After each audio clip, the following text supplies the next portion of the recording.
आम्ही शुभाचे मावळे.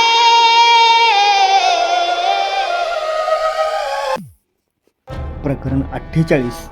महाराजांचा वकील निघाला. आषाढाचा महिना उजाडला. मुसळधार पावसात पन्हाळा न्हाऊन निघत होता. पाण्याचे लोट डोंगरावरून उड्या मारीत खळाळत होते. सगळी सृष्टी हिरवळून गेली होती आणि पन्हाळ्याला हिरवागार विळखा पडला होता. एवढा पाऊस कोसळत असूनही जौहरचे हजारो हशम रात्री आणि दिवसा गडांवर डोळे रोखून मोर्चे लावून बसले होते. पन्हाळ्यातून सुटका होण्याच्या सर्व आशा संपल्या होत्या. कसे निसटावे याचा सतत विचार महाराज करीत होते. विचार करून करून डोक्याला भेगा पडायची वेळ आली होती. काही अस्पष्ट अशा कल्पना डोळ्यांपुढे रेंगाळत होत्या. गडावर एकूण शिबंदी 6000 सैनिकांची होती. खासे कारकून, नाईक, सबनीस, हवालदार, कारखानीस वगैरे मंडळीही होती. त्यात त्र्यंबक भास्कर नावाचे एक निष्ठावंत, धैर्यशाली, शूर आणि भारदस्त ब्राह्मण होते. त्यांच्यावर महाराजांचा फार मोठा इतबार होता. तसेच गंगाधर पंत नावाचे एक हुशार मुत्सदी गडावर होते. परंतु या दोघाही पंतांची आडनावे इतिहासाला अज्ञात आहेत. यांच्याशिवाय आणखी कितीतरी मोलाची माणसे गडावर होती. त्यातच हिरडस मावळातील एक पाणीदार हुरमुजी मोती महाराजांच्या तुऱ्यात चमकत होता. बाजीप्रभू देशपांडे ही अक्षरे उच्चारली की असा भास व्हावा की जणू शेरभर निखळ शुद्ध सोन्याचा घडीव तोडाच उजव्या हातावर तोलतो आहोत. बाजीप्रभूंबरोबरच त्यांचा भाऊ फुलाजी हाही होता. गडावरच्या 6000 बाजीप्रभूंचा आणि फुलाजीचाही मुजरा झडत होता महाराजांना. बाजीप्रभू हिरडस मावळचे पिढीजात देशकुलकर्णी म्हणजेच देशपांडे बांदल देशमुखांच्या हाताखाली ते हिरडस मावळात कारभार पाहत. हिरडस मावळ भोर तालुक्यात आहे. महाराजांनी बाजींना आजवर मावळातल्या किल्ल्यांच्या बंदोबस्तांची व डागडुजीची कामे सांगितली होती. हिरडस मावळातल्या एका गडाच्या बंदोबस्ताची कामगिरी बाजींवर सोपविताना त्यांना पाठविलेल्या एका पत्रात महाराजांनी लिहिले होते. मशहुरुल अनाम बाजीप्रभू प्रति राजेश्री शिवाजीराजे कासोलगड हिरडस मावळमध्ये आहे. तो गड ऊस पडला. याचे नाव मोहनगड ठेवून किल्ला वसवावा ऐसा तह. तरी तुम्ही मोहनगड गडावरी अळंगा मजबूत करून किल्ला मजबूत करून तुम्ही किल्ल्याखाले उतरणे मोरतू बसून. या पत्रावर तारीख आहे सुहूर सन तिसा खमसैन व अलफ छ रमजान 1 दिनांक 13 मे 1659 म्हणजे अफजल वदापूर्वीचा हा हुकूम होता. नंतर बाजीप्रभू पन्हाळ प्रांतीच्या मोहिमात महाराजांसन्निध राहिले. या बिकट प्रसंगीही ते पन्हाळ गडावर होते. बाजींच्या देहाची इमारत भक्कम होती. सतत 20-22 तास शारीरिक कष्ट करण्याची त्यांची ताकद होती. त्यांचे वय यावेळी सुमारे 45 ते 50 असावे. ते रंगारूपाने कसे होते कुणास ठाऊक, पण त्यांच्या शेल्याच्या पट्टीखाली ती धाडसी छाती दडलेली असे. छातीच्या आत निष्ठा दडलेली असे. म्यानात शमशेर दडलेली असे. शमशेरीत पराक्रम दडलेला असे. आणि शंकराच्या मंदिरात हात जोडताना जो भाव हृदयात असायचा तोच भाव महाराजास केल्या जाणाऱ्या त्यांच्या मुजऱ्यात दडलेला असे. असे मोठ्या मजबूतीचे बाजी पन्हाळ्यावर महाराजांच्या पाठीशी होते. आषाढ निम्मा संपत आला. शुद्ध चतुर्दशीची रात्र उगवली. दिनांक 11 जुलै 1660. आकाशात चंद्र होता, पण ढगाखाली झाकाळून गेलेला. गडावरचे मावळे शत्रूपेक्षा सावध राहून गडाची राखण करीत होते. विचार करून शिनलेल्या महाराजांस अलगद निद्रा लागली. रात्र चिंचिन वाजत होती. क्षणाक्षणाने संपत होती. पहाट झाली. काहीतरी विलक्षण स्वप्न महाराजांस पडले. ते अर्धवट जागे झाले आणि त्याच स्थितीत त्यांनी हात जोडले. वारंवार नमस्कार करीतच ते पूर्ण जागे झाले. तरीही ते वंदन करीतच होते. कोणाला? रामवरदायिनी भगवती तुळजा भवानीला. महाराजांस काही एक विलक्षण प्रेरणा मिळाली होती. सूर्योदय झाला, अर्थात ढगाआड. महाराजांनी आज अखेरचा निर्णय घेण्याचे निश्चित केले. वेढा उठण्याची आणि उठविण्याची आशा आणि प्रयत्न संपले होते. येथून पुढे गडात कोंडून राहणे हे घातककारक होते. काहीही करून बाहेर पडण्याचा महाराजांनी निश्चय केला. काहीतरी भयंकर धाडसी बेत त्यांच्या मनात घोळत होता. धोक्याचा, हिमतीचा, जीवावरचा. भवानीचे नाव घेऊन महाराज आणि तिच्यावर सर्व भरोसा टाकून महाराजांनी गडावरच्या आपल्या डाव्या उजव्या मातब्बर जिवलगांना सदरेवर बोलविले. त्यात अर्थात बाजीप्रभू, त्र्यंबक भास्कर आणि गंगाधर पंत होतेच. आपल्या मनातील धाडसाची मसलत महाराजांनी आपल्या सरदारास सांगितली. महाराज म्हणाले, चैत्रापासून आज 4 महिने झाले. हत्यार उभे धरून आपण शर्तीने झुंजतो आहोत. हा आषाढाचा महिना निम्म्यावर आला.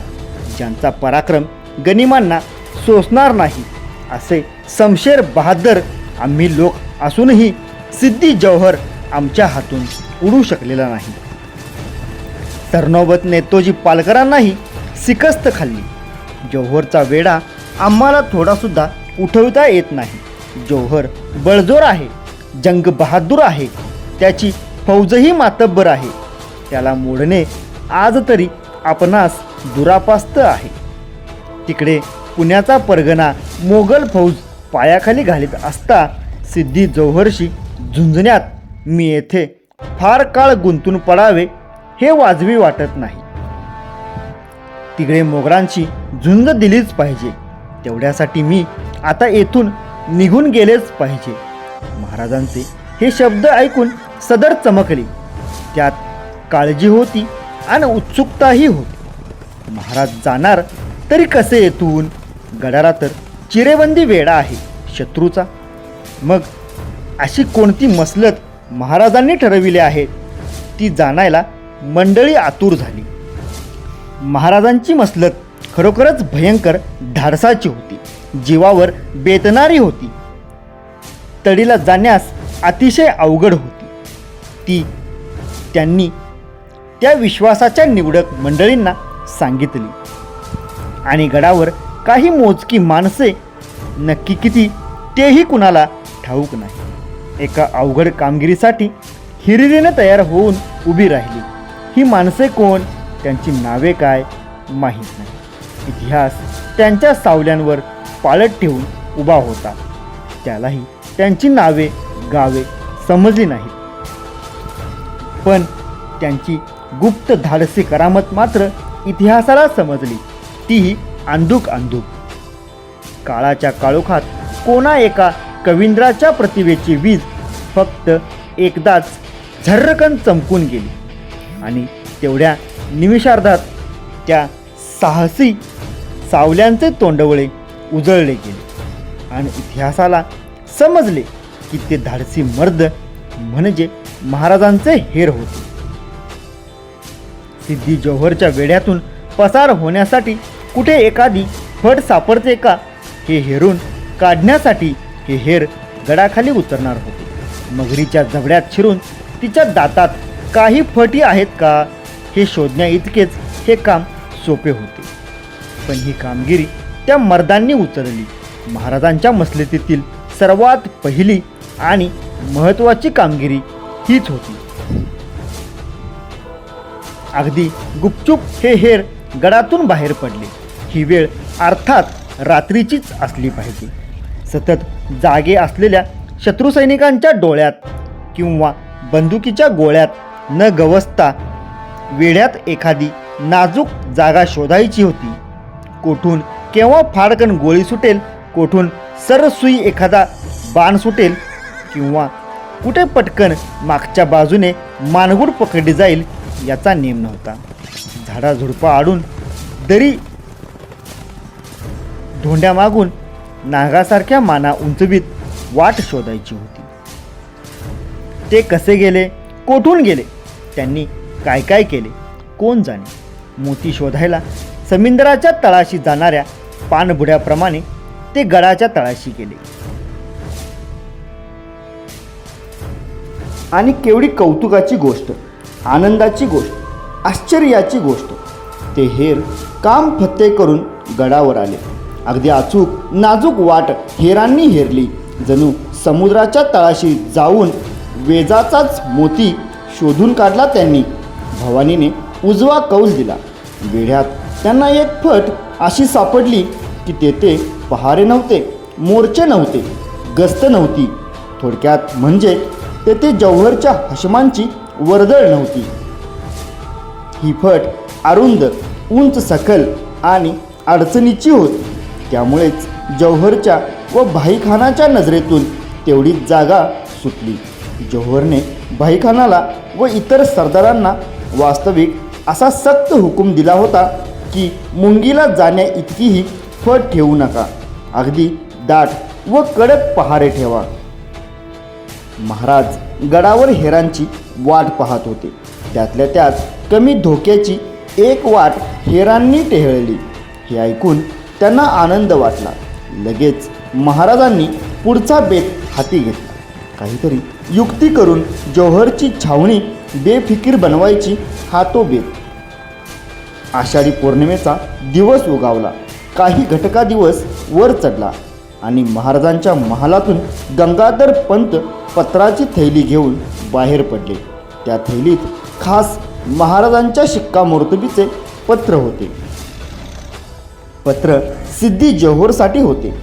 त्यालाच महाराजांचे लिहिलेले होते आणि ते शरणागतीचे, सपशेल शरणागतीचे होते.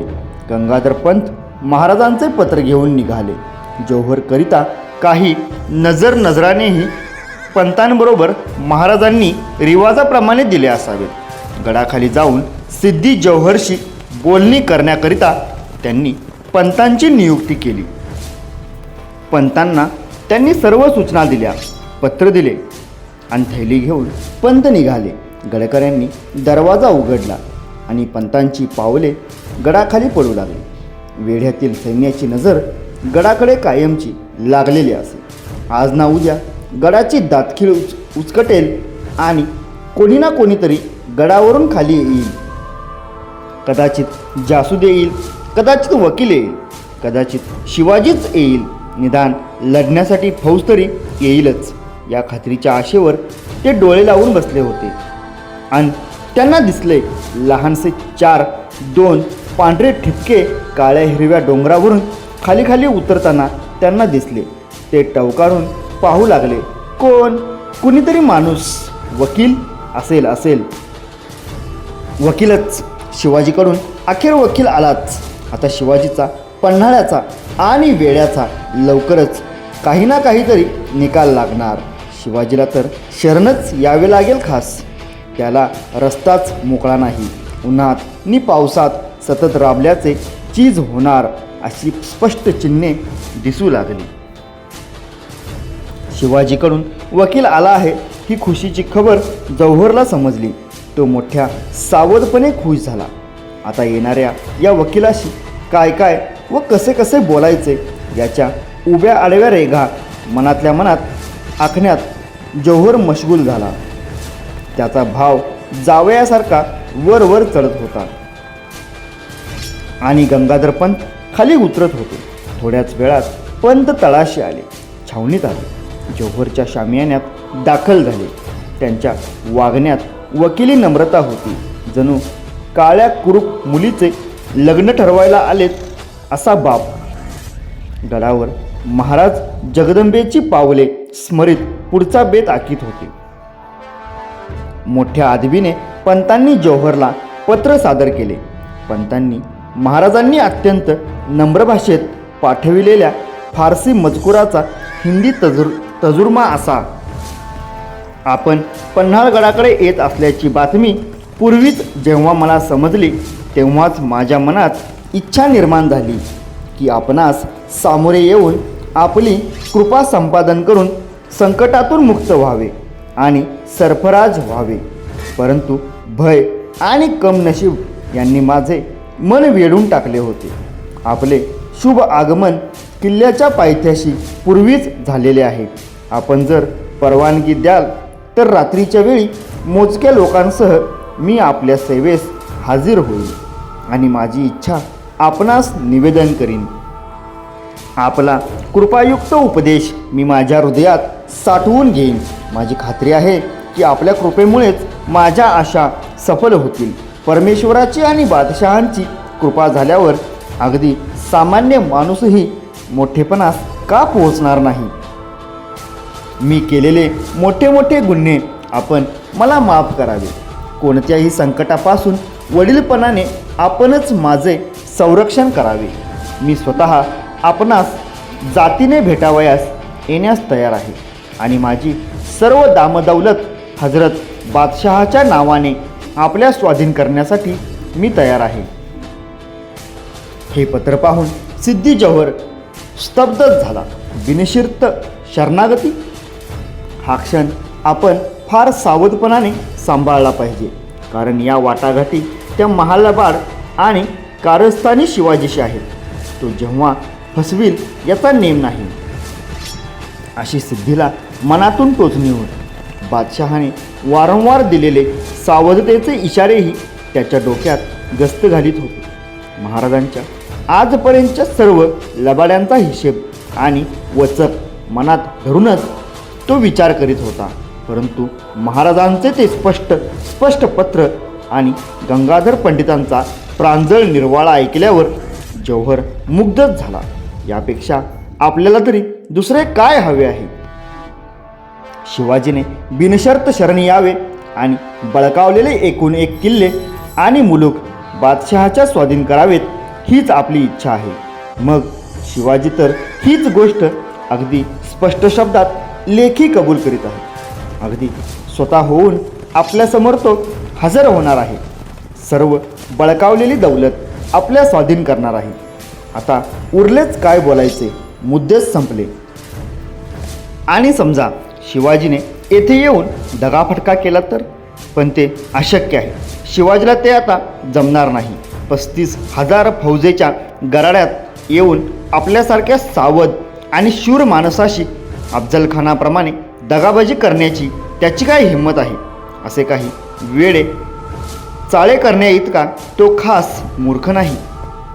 आणि जर यातही त्याने असा काही खुळा प्रयत्न केलाच तर चुराडा उडेल त्याचाच. आपण कमालीचे सावध आहोतच. आता अवकाश फक्त एकच दिवसाचा आहे. उद्या रात्री तो येणार आहे. युद्धप्रसंगा वाचून फक्त एका घासात शिवाजी सकट सबंध मराठी बंड आणि मराठी दौलत अलगद गिळता येणार. हे यश अतुलनीय, अद्वितीय आणि सर्वश्रेष्ठ आहे. आणि कबूल करूनही शिवाजी उद्या रात्री आलाच नाही तर वेढा चालूच आहे, चालूच राहील. अण्णा वाचून तडफडून तो मरेपर्यंत चालू राहील. मग कितीही दिवस लागोत, शिवाजी हाती येईपर्यंत आपण येथून हलणारच नाही, हे खास. अशा अगदी जबाबदार सावधपणाने जौहरने मनाशी सर्वांगीण विचार केला. दुसरा विचार तो काय करणार? त्याला बोलायला महाराजांनी जागाच ठेवली नव्हती. गंगाधर पंत उत्तराच्या अपेक्षाने नम्रपणे उभे होते. जौहरने महाराजांच्या अर्जाला मंजुरी दिली. पंत जौहरचा निरोप घेऊन गडावर जाण्यास निघाले. पंतांच्या डोळ्यात मिश्किल आनंद दडलेला होता. जौहरला मनापासून आनंद झाला होता, पण बेसावधपणा त्यात नव्हता. जबाबदार भारदस्तपणाच होता. 4 महिन्यांच्या कडकडीत वेड्यानेच शिवाजीसारखा पटाईत वाघ आपण होऊन शरण येतोय हे पाहून जौहरला थोडा तरी अभिमान वाटावा हे साहजिकच होते. तो गुप्तपणे खुश होता. याला म्हणतात कर्तबगारी, सलाबत, बुलंद तकदीर. गडावरून शिवाजीचा वकील आला आणि करार ठरवून गेला. या गोष्टीचा जौहरच्या छावणीवर परिणाम झाला. छावणीत शिवाजी बिनशर्त आपल्या स्वाधीन होणार ही खबर पसरली. उद्याच शिवाजी हाती येणार म्हणजे संपलीच की मोहिमेची यातायात. फौजेला आनंद झाला. खरोखर ही बातमी अफूच्या गोळीसारखी होती. प्रत्यक्ष अजून न मिळाल्या विजयाच्या गाफील आनंदाची धुंदी चढू लागली. अगदी नकळत वेड्याचा कडकडीत पीळ ढिला होत चालला. माणसाला शिजेपर्यंत दम लागतो पण निवेपर्यंत दम निघत नाही म्हणतात तो असा. सूर्य ढगाआड होता. त्याची पावले तो टाकीतच होता. गडावर महाराजांनी सर्व योजना आधी अगदी काटेकोर दक्षतेने तयार केलेली होती. महाराजांचे प्रत्येक काम योजनाबद्ध असे. मग ते किल्ले कोटाच्या बांधणीचे असो, लढाईचे असो, छाप्याचे असो वा उत्सव महोत्सवाचे असो. पन्हाळगडावरून पळून जाण्याचा मनसुबाही असाच त्यांनी योजनाबद्ध ठरविला होता. गडावरून रात्रीच्या प्रहरात म्हणजे दिनांक 12 जुलै 1660 आषाढ पौर्णिमा गुरुवार रोजी रात्री 10 वाजायच्या आत सुमारे 600 हत्यारबंद पायदळ शिपाई गड्यांसह गुपचूप उतरायचे आणि जौहरच्या फौजेला चावलही लागू न देता विशाळगडाकडे प्रसरवायचे. योजलेल्या या डावात महाराजांच्या जीवाला केवढा भयंकर धोका होता. वेढ्यातून जायला कमीत कमी धोक्याची फट शोधलेली होती. गंगाधर पंडित वकिलांच्या मार्फत जौहरला शरणागतीची हूल दाखवून शत्रू सैन्याला गाफील बनविण्याची योजना केलेली होती. तरी यशाची खात्री काय? शत्रूचा डोळा चुकवून छे छे, ते काय सोपे होते? बेत फसला, दगा झाला तर मरणच. राई राई एवढे तुकडे. या योजनेतील उत्तरार्ध अधिकच अवघड होता. पन्हाळगडावरून निसटून विशाळगडावर जायचे. विशाळगड काय सुखरूप होता की काय? नव्हता. विशाळगडालाही विजापूरकरांच्या 2 सरदारांनी आधीपासूनच नाकेबंदी करून मोर्चे दिले होते. सूर्यराव सुर्वे आणि जसवंतराव पालवणीकर या दोघांनी फौजेसह विशाळगडाला घेरले होते. म्हणजे पहा केवढा भयंकर अवघड डाव योजला होता महाराजांनी. पन्हाळ्यातून निसटणे कठीण आणि विशाळगडावर पोहोचणे कठीण. दोन्ही गडांच्या पायथ्याशी यमदूतांचा वेढा होता. मग महाराज हे वेडे धाडस करावयास तयार कसे झाले? त्यांनी दूरवर काही विचार केला होता की नाही? होय, केला होता.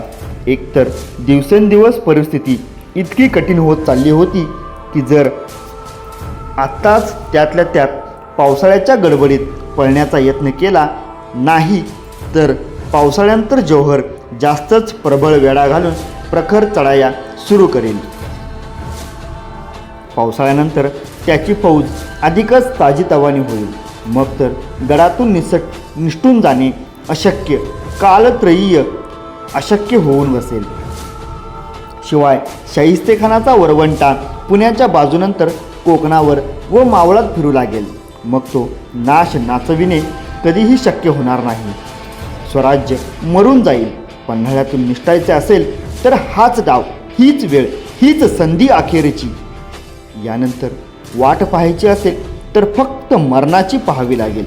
जास्तीत जास्त अभ्यासपूर्वक दूरदर्शीपणाने तर्कशुद्ध काटेकोर पूर्ण सुसज्ज असा योजनाबद्ध डाव करून उडी घेणे हाच एकमेव उपाय होता.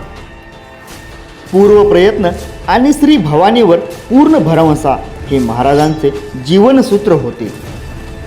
त्यांची पावले तशीच पडत होती. पन्हाळगडापासून विशाळगडपर्यंतचा मुलूक महाराजांच्या नजरेपुढून फिरत होता. अवघे 20च कोसांचे अंतर हे, परंतु पृथ्वी प्रदक्षिणे इतके अफाट वाटत होते. वाट नव्हती, वाट नव्हेच ती. तेथून पावले टाकीत जायचे होते म्हणूनच केवळ वाट म्हणायचे. दगडधोंडे, खोलगट घळ, रान झुडपे, पाण्याचे लोट, शेवाळ्याचा आणि चिखलाचा बुजबुजाट आणि असेच 150 अवगुण या 20 कोसांवर निसर्गाने अंतरून ठेवलेले होते आणि तेथूनच जावे लागणार होते. ही वाट म्हणायची. रात्रीची वेळ म्हणजे अंधारच, पण हा अंधार मात्र खरोखरच फार प्रेमळ होता. महाराजांना तो विश्वासाच्या दिलाशाने म्हणत होता की शिवबा, काळजी करू नकोस, माझ्या काळ्या शेल्याखाली झाकून घेऊन तुला जाईन. अंधाराची आणि महाराजांची दोस्ती अगदी जन्मापासूनची. महाराजांचा तो जिवलग सखा. महाराजांचे मोठमोठे धाडसाचे मनसुबे नेहमी ठरत ते अंधाराशी गुप्त खलबत केल्यानंतरच. गंगाधर पंत गडावर आले. महाराजांना त्यांनी आपल्या वकिलीचा करिणा सांगितला. आता पुढचे पाऊल. एकदा बिकट मनसुबा ऐकून महाराजांचे जिवलग डरले काय? छे, उलट आनंदाने तरारले. त्यांच्या या आनंदात गांभीर्य होते, वीरश्री होती, काळजीही होती. प्रत्येकाला तेच हवे होते. हौस धाडसाचीच. आत्यंतिक शारीरिक कष्ट करण्याची तयारी आणि कमालीची निष्ठा हेच तर महाराजांच्या मित्रांचे मुख्य लक्षण. आजच्या रात्रीच पहिल्या प्रहरात निघावयाचे होते. आता वेळ तसा फार राहिला नव्हता. तयारी सुरू झाली होती. सर्वांची मुख्य तयारी एका निमिषातच झाली होती. मनाची. महाराजांनी पन्हाळगडाची जबाबदारी त्र्यंबक पंतांच्या शिरावर दिली. ते त्यांना म्हणाले, पंत, हा अजिंक्य पन्हाळा तुम्ही सांभाळा. शत्रूच्या मोर्चाशी कार्तिकेयप्रमाणे लढा, लढत राहा. आता गडाची धुरा तुमच्या हाती. धैर्यशाली त्र्यंबक भास्करांनी ही जोखीम घेतली. रात्री आपल्याबरोबर किती लोक घ्यायचे, हत्यारे आणि सामान काय घ्यायचे, केव्हा निघायचे, कसे निघायचे, कोणत्या बाजूने जायचे, कुणी कुणी काय काय करायचे, कोणकोणती काळजी घ्यायची, जर आयत्या वेळी गडबड उडाली तर काय करायचे, वगैरे गोष्टींचा बारकाईने खल करून महाराजांनी मनोमन सर्व तयारी पूर्ण केली. गडावर सुमारे 6000 मावळे होते. त्यापैकी 600 गडी रात्री महाराजांच्या संगे निघावयाचे होते. या 600त हिरडस मावळातील बाजीप्रभूंचे शूर मावळे जायचे ठरले होते. गडाखाली उद्याच्या आनंदाला आजच भरती आली होती. सूर्य मावळला, रात्र झाली. आकाशात पौर्णिमेचा पूर्णचंद्र होता, पण काळ्या ढगांआड त्याचा मागमूसही लागत नव्हता. विजा चमकत होत्या. निमिषभर सारी सृष्टी लख्ख उजळून निघत होती.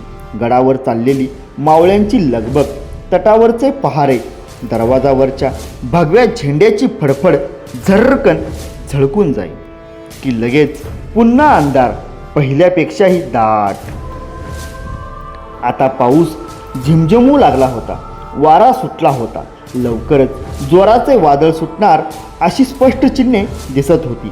बाजीप्रभू आणि फुलाजीप्रभू मनाने विशाळगडाच्या वाटेला केव्हाच लागले होते. मात्र प्रत्यक्ष विशाळगडच आदिलशाही फौजेच्या मोर्चात कसा अडकलेला होता याचा सुगावाही महाराजांना आणि बाजीप्रभूंना अजिबात लागलेला नव्हता. तो लागणे शक्यही नव्हते, कारण पन्हाळ्याबाहेरची बातमी पन्हाळ्यात अजिबात येऊच शकत नव्हती.